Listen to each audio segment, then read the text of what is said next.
ಹಿಂದುತ್ವದ ಫ್ರಿಂಜ್ ಅಖಾಡ ಅನ್ನುವಂತಹ ಹೆಸರಿನಿಂದ ಬಹಳಷ್ಟು ಫೇಮಸ್ ಆಗಿರುವಂತಹ ಕ್ಷೇತ್ರ. ಕರಾವಳಿ ಭಾಗದಲ್ಲಿ ಹಿಂದುತ್ವದ ವಿಚಾರವಾಗಿ ಪ್ರತಿ ಬಾರಿಯೂ ಕೂಡ ಗಟ್ಟಿ ಧ್ವನಿಯಲ್ಲಿ ಮಾತನಾಡುವಂತಹ ಶಾಸಕರು ನಮ್ಮ ಕರಾವಳಿ ಭಾಗದ ಶಾಸಕರಲ್ಲಿ ಯುವಕರು, ಜೊತೆಗೆ ವಿದ್ಯಾವಂತರು, ಜೊತೆಗೆ ವೃತ್ತಿಯಲ್ಲಿ ವೈದ್ಯರು ಕೂಡ ಹೌದು. ಮಂಗಳೂರು ನಗರ ಉತ್ತರ ಕ್ಷೇತ್ರದ ಶಾಸಕರು ಡಾಕ್ಟರ್ ವೈ ಭರತ್ ಶೆಟ್ಟಿ ಅವರು. ಕರಾವಳಿ ಭಾಗದ ಈ ಒಂದು ಕ್ಷೇತ್ರದಲ್ಲಿ ಆಲ್ರೆಡಿ ಭರತ್ ಶೆಟ್ಟರು ವಿನ್ ಆಗಿದೆ. ನಾವು ಗೆಲ್ತೇವೆ ಜನ ಹೇಳ್ತಾರೆ. ತಮ್ಮ ಒಂದು ಎದುರಾಳಿ ಕಾಂಗ್ರೆಸ್ ಜೆಡಿಎಸ್ ಅನ್ನುವಂತ ಪ್ರಶ್ನೆ, ಅಲ್ಲಿ ಮೊಯ್ದೀನ್ ಬಾವ್ ಅವರ ಅಥವಾ ಇನಾಯತ್ ಅಲಿ ಅವರ ಕನ್ಫ್ಯೂಷನ್ ಆಗ್ತಾ ಇದೆ. ಅವರಿಬ್ಬರೇ ಡಿಸೈಡ್ ಮಾಡ್ತಾ ಇದ್ದಾರೆ ಯಾರಂತ.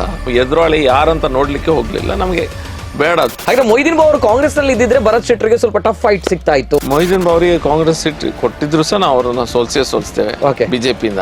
ಸುರತ್ಕಲ್ ಅಂತ ಬಂದಾಗ ಒಂದು ಕೂಮು ಸೂಕ್ಷ್ಮವಾಗಿರುವಂತಹ ಪ್ರದೇಶ, ಪೊಲೀಸ್ ಫೈಲ್ ನಲ್ಲಿ ದಾಖಲಾಗಿದ್ದಂತಹ ಒಂದು ಪ್ರದೇಶ. ಇಲ್ಲಿ ಸಮಸ್ಯೆ ಏನಂತ ಹೇಳಿದ್ರೆ ಪೊಲಿಟಿಕಲ್ ಇಂಟರ್ಫಿರೆನ್ಸ್ ಯಾವಾಗ ಸಹ ಈ ರೀತಿಯ ವ್ಯವಸ್ಥೆಯಲ್ಲಿ ಕಮ್ಮಿ ಇರಬೇಕು. ಪೊಲೀಸರಿಗೆ ಫ್ರೀ ಹ್ಯಾಂಡ್ ಅನ್ನು ಕೊಡ್ಬೇಕು. ಅಕ್ರಮ ಧನ ಸಾಗಾಟ ಯಾರು ಮಾಡ್ತಾರೆ ಅವರ ಆಸ್ತಿಯನ್ನ ಮುಟ್ಟುಗೋಲು ಹಾಕುವಂತಹ ಕೆಲಸ ಮಾಡಿರುವಂತಹ ಶಾಸಕರು ಅಂತ ಹೇಳಿದ್ರೆ ರಾಜ್ಯದಲ್ಲಿ ಪ್ರಥಮ ಬಾರಿಗೆ ಮಾಡಿರುವಂತಹ ಶಾಸಕರು ಭರತ್ ಶೆಟ್ಟರ್ ಅವರು. ಯಾರದೋ ಒಬ್ಬರು ಮನೆಗೆ ನುಗ್ಗಿ ತಲವಾರನ್ನ ತೋರಿಸಿ ಅಲ್ಲಿರುವ ಆಕಳನ್ನ ದನವನ್ನ ಎತ್ಕೊಂಡ್ ಬರ್ತಾರೆ. ಕೆಲವು ಕುಟುಂಬ ಈ ದನದ ಮೇಲೆ ಅವಲಂಬಿತರಾಗ್ತಾರೆ. ಈಗ ಹಾಲನ್ನು ಮಾರಿ ಜೀವನವನ್ನ ಸಾಗಿಸ್ತಾ ಇರ್ತಾರೆ.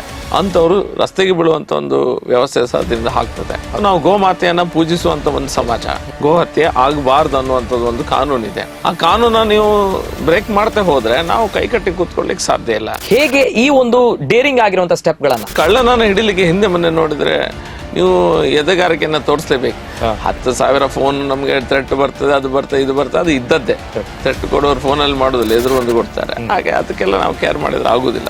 ತಮಗೆ ಸ್ಮಾರ್ಟ್ ಸಿಟಿ ಫಂಡ್ಗಳು ಬರಲ್ಲ, ಮಂಗಳೂರು ನಗರ ಉತ್ತರಕ್ಕೆ ಬರಲ್ಲ. ಮಂಗಳೂರು ನಗರ ದಕ್ಷಿಣದಿಂದ ಉತ್ತರಕ್ಕೆ ತಾವು ರಿಕ್ವೆಸ್ಟ್ ಮಾಡಿಸಿ, ತಾವು ಮುತುವರ್ಜಿ ವಹಿಸಿ 60 ಕೋಟಿ ರೂಪಾಯಿಗಳ ಅನುದಾನವನ್ನು ತಂದು ಸ್ಮಾರ್ಟ್ ಸಿಟಿ ಯೋಜನೆಯಿಂದ ತಾವು ಆ ಭಾಗದಲ್ಲಿ ಬಹಳಷ್ಟು ಡೆವಲಪ್ಮೆಂಟ್ ಗಳನ್ನ ಮಾಡಿದ್ದೀರಾ.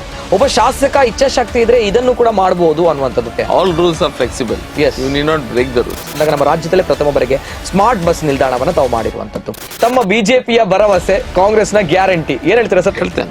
ಜನ ಅವ್ರ ಹತ್ರ 2 ಪ್ರಶ್ನೆಯನ್ನು ಕೇಳ್ತಾರೆ. ಮೋದಿ ಅವರ ಹೆಸರಲ್ಲಿ ಹೋಗ್ತೀರಾ ಬಿಜೆಪಿ ನಾಯಕರು ಅನ್ನೋದು ಈ ಬಾರಿ ಹೇಗೆ? ಮೋದಿ ಹೆಸರಲ್ಲಿ ಮತ್ತೆ ಹೋಗ್ತೀರಾ?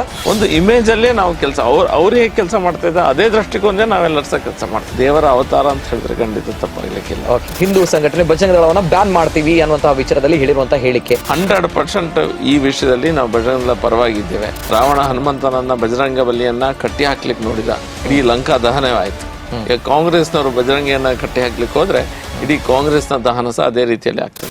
ಮೊಯ್ದೀನ್ ಬಾವ ಫೈಟರ್, SDPI ದೇಶದ್ರೋಹಿಗಳು, ರಾಹುಲ್ ಗಾಂಧಿ ಪಪ್ಪು ಹಿಂದುತ್ವ ತಮ್ಮ ಟ್ರಂಪ್ ಕಾರ್ಡ್. ಹಾಗಾದ್ರೆ ಈ ಬಾರಿಯ ಚುನಾವಣೆಯಲ್ಲಿ ಮತ್ತೆ ಭರತ್ ಶೆಟ್ಟರಿಗೆ ರಾಜಕೀಯ ಕಾರಣಕ್ಕಾಗಿ ಒಬ್ಬನ ಕಣ್ಣಿಗೆ ಸುಣ್ಣ ಹಾಕುದು, ಮತ್ತೊಬ್ಬರ ಕಣ್ಣಿಗೆ ಬೆಣ್ಣೆ ಹಾಕಿದಾಗ ನಾವು ಯಾರ ಕಣ್ಣಿಗೆ ನೀವು ಸುಣ್ಣ ಹಾಕ್ತೀರಿ ಅವ್ರ ಪರವಾಗಿ ನಿಲ್ಲಬೇಕಾಗ್ತದೆ. ಹಾಗಾಗಿ ನಾನು ಹಿಂದುತ್ವದ ಪರವಾಗಿ ನಿಲ್ತೇನೆ.